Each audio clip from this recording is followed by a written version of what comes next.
Papa, que Dieu te bénisse. Papa, Est-ce qu'on peut acclamer pour notre papa, le pasteur Mike Kalamai?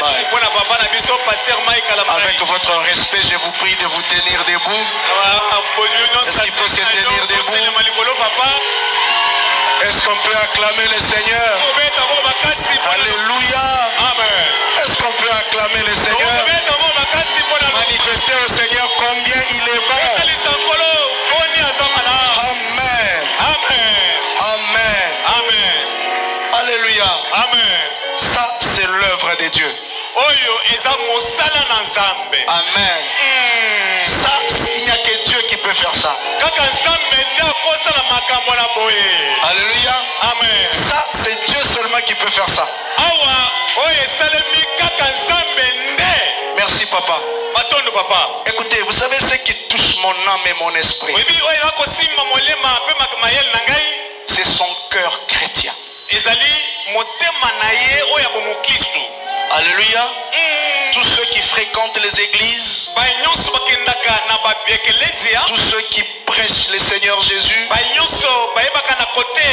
n'ont pas un cœur chrétien. C'est que malgré tout ce qui s'est dit, son âme meurtrie, ce n'est pas parce qu'il ne dit rien, il accepte tout ce qui s'est dit. Ce n'est pas parce qu'il ne dit rien, tous ces gens-là ont raison. Mais il a un cœur chrétien.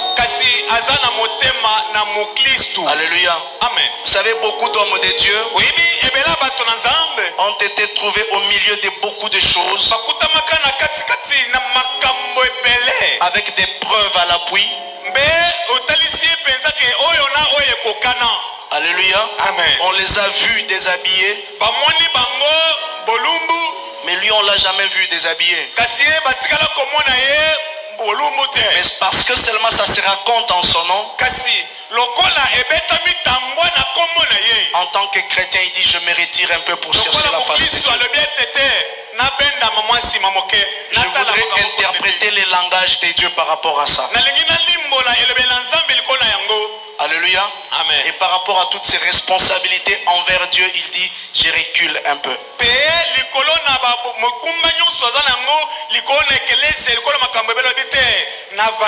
Voir un pasteur titulaire se retirer des activités et venir dans l'église s'asseoir dans la foule,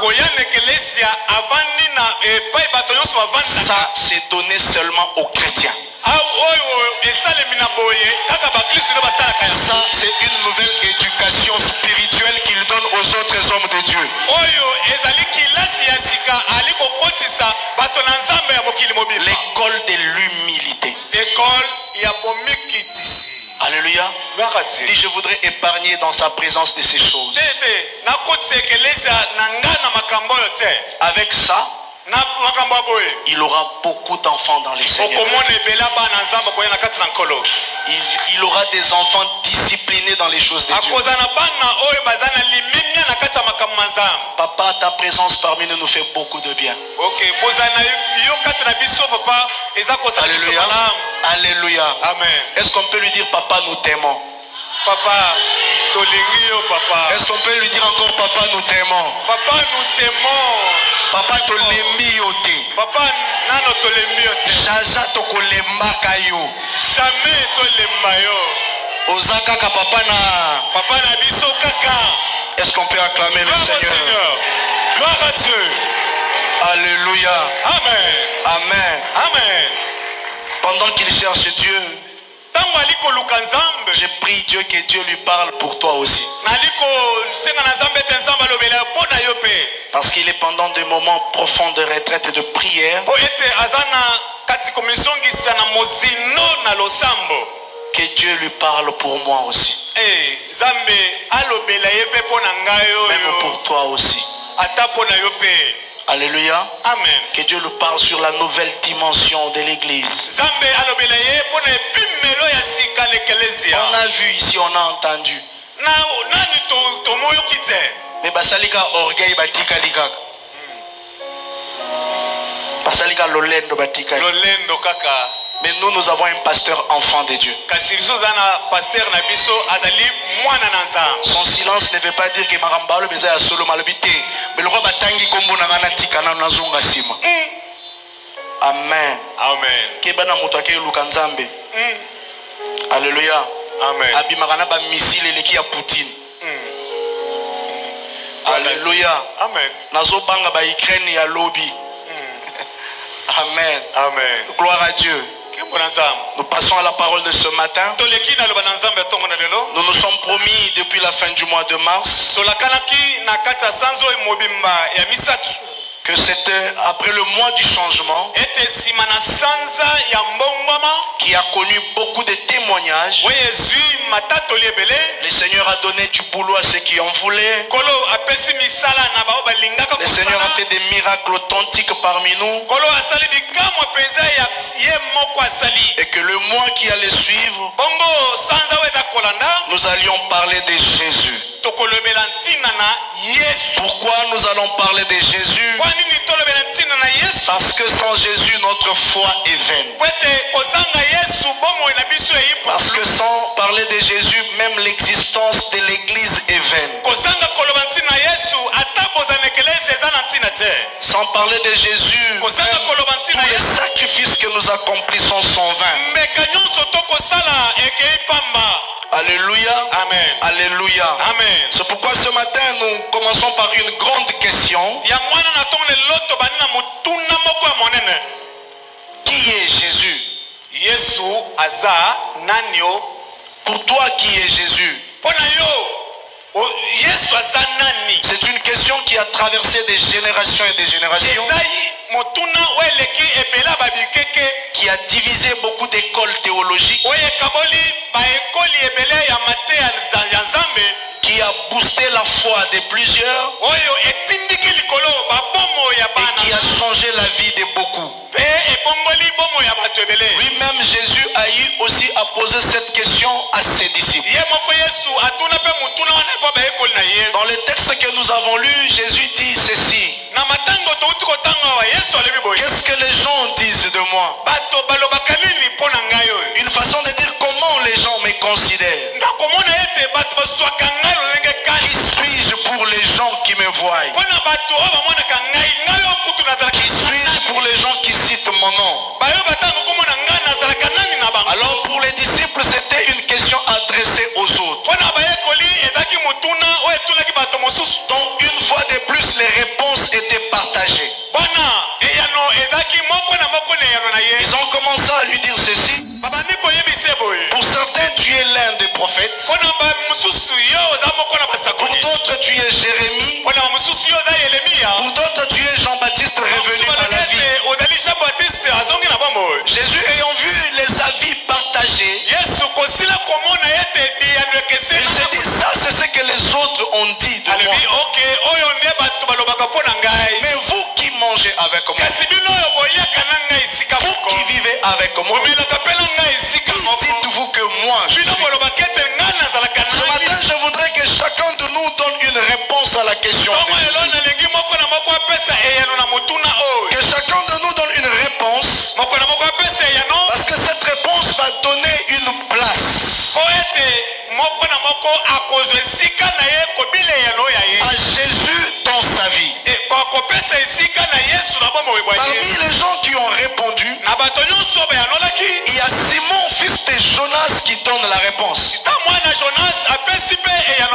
Il dit ceci: tu es le Messie, tu es le Christ, le Fils du Dieu vivant. À cause de cette réponse, il manifestait clairement que Simon savait qui il était. Jésus lui révèle une chose. Il lui dit: tu es heureux, tu es un homme de joie. Pour dire: tu ne souffriras pas, parce que tu connais ces choses. Et ces choses, tu ne les connais pas de toi-même. Ces choses, c'est mon Père qui te les a révélées. Jésus venait dire à matin, connaître qui est Jésus apporte le bonheur dans la vie de l'homme. Jésus ne dit pas à Pierre, tu es heureux parce que tu es un grand pêcheur de poissons.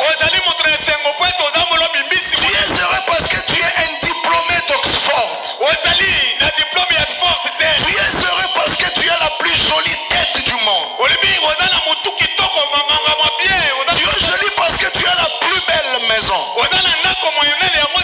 Non, mais tu es heureux parce que tu connais ces choses. Il y a des choses sur la terre qui apportent le bonheur dans la vie de l'homme. Parmi ces choses, la principale, c'est connaître qui est Jésus. Quelle est sa place dans ta vie? Quelle est sa mission dans ta vie?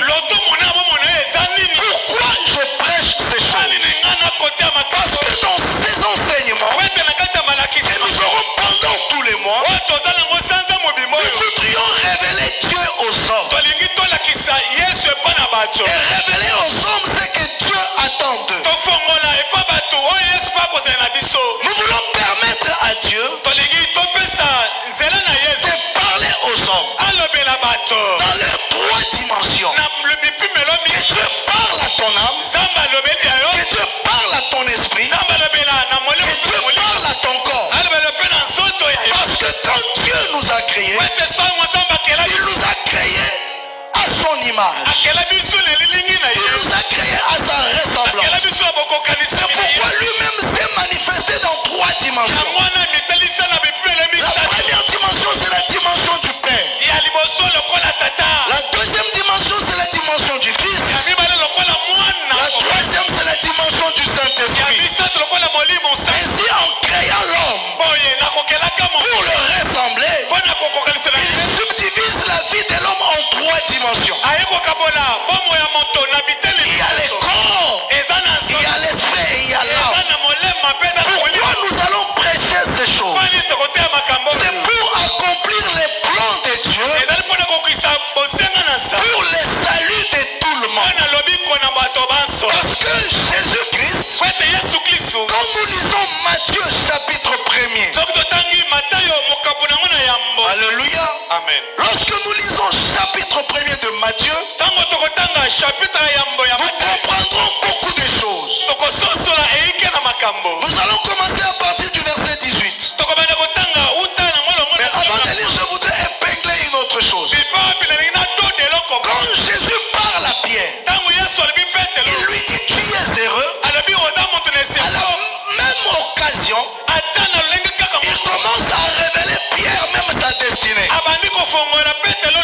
C'est-à-dire quand tu comprends qui est Jésus, même ta destinée se dessine devant toi. Il commence à lui dire, toi Simon, tu es Pierre. C'est que Simon ne savait pas. Je voudrais dire ici, la révélation de Jésus ouvre la révélation de l'homme. Si tu connais qui est Jésus, tu connaîtras qui tu es. Si tu connais la mission de Jésus, tu connaîtras aussi ta mission. Et Jésus avance. Il dit encore, sur toi Pierre, je bâtirai ton église. Écoute-moi, quand tu découvres qui est Jésus, même la bénédiction des autres dépend aussi de ta position. Il dit ceci, je bâtirai mon église. À cause de toi Pierre, même les séjours de mort n'auront pas de l'autorité sur mon église. Tout cela est parti de la révélation que Pierre avait de Jésus. Si tu connais qui est Jésus, celui qui est à ta droite sera béni. Si tu connais qui est Jésus, celui qui est à ta gauche sera béni. Si tu connais qui est Jésus, toi-même tu auras une position. Mais des chrétiens, nous nous investissons de moins en moins. C'est pourquoi notre relation avec Jésus ne se vit pas pleinement. Si tu connais que celle-ci c'est mon épouse, un certain nombre de tabous tombent. Alléluia. Tout dépend de la relation que tu as avec la personne. Et cette relation dépend de la connaissance que tu as de quelqu'un. Quelqu'un que tu ne connais pas, tu as du mal à lui faire confiance. C'est comme ça que sur la terre, beaucoup ont fait confiance à des gens. Comme Jésus lui-même, mais il a été vendu par Judas. Alléluia. Amen. Il y a des tas de promesses sur Pierre qui ont découlé de la réponse qu'il a donnée. C'est une grande question que de savoir qui est le Christ, qui est Jésus, parce que cette réponse décline aussi notre identité. Parce que cette réponse décline aussi la nature de notre être. Est-ce que quelqu'un dit Amen? Dans beaucoup d'églises, on ne parle plus de Jésus. Il y a des noms presque similaires. Dans beaucoup d'églises, on commence à prêcher des philosophies.